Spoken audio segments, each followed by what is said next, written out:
بعد اللي انت هتشوفه ده اديني سبب واحد يخليك ما تفطرش فطير في رمضان، لان انا جاي النهارده اقول لك على شويه اسباب تخلي الفطير حاجه اساسيه على فطارك. واول فطير هنجربها وهي البهججه، والشيف هيقول لك مكوناتها بالظبط. احلى فطير البهججه للاستاذ هوبا، حاجه مشكله حاجه روعه. سجق بلدي، بسطرمه بلدي، خضار، طماطم، زيتون، وبنغرقها كيري. ندوق بقى اهم حاجه. بص هي مبدئيا مقرمشه، وده انا احب الفطير المقرمش عموما. تعال ندوق.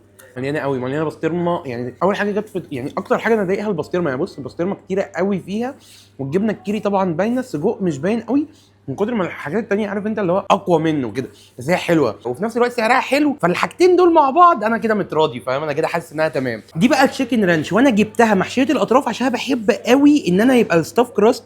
بس الجبنه، بس كميه الجبنه اللي جوه ما اعرفش باينه ولا لا، بس انا بحب قوي الستاف كراست. بس هي يعني هتطلع لكم اتلسعت منه سنه، بس انا ما اتضايقتش يعني، قلت له هاكلها برده عادي. تعال ندوق. بيتزا حلوه قوي، الكراست بتاعتها ممتازه بالنسبه لي، وكمان الفراخ نفسها متبله.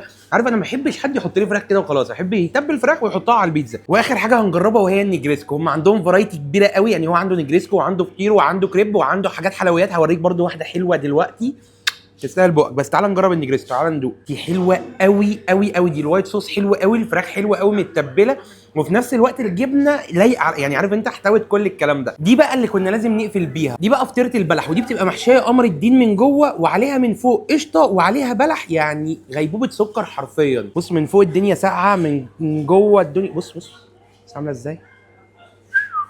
لا سخنه قوي. تعال ندوق. مش مهم والله ادوق. تبا لكل انظمه الدايت، مش مهم صحتك، المهم نفسيتك. دي الحاجه الوحيده اللي لازم تهتم بيها. بس كده، ده كان ريفيو على السريع. كان معاكم هوبا. احنا النهارده كنا موجودين في دكان الفطير، الفرع اللي احنا موجودين فيه في خادم المرسلين في الهرم، انما هم عندهم 3 فروع تاني، حدائق الاهرام والمعادي ووسط البلد. جربوهم هتحبوهم، وما تدعوش عليا، ادعوا لي عشان الفطيره دي لازم هتتعبكم.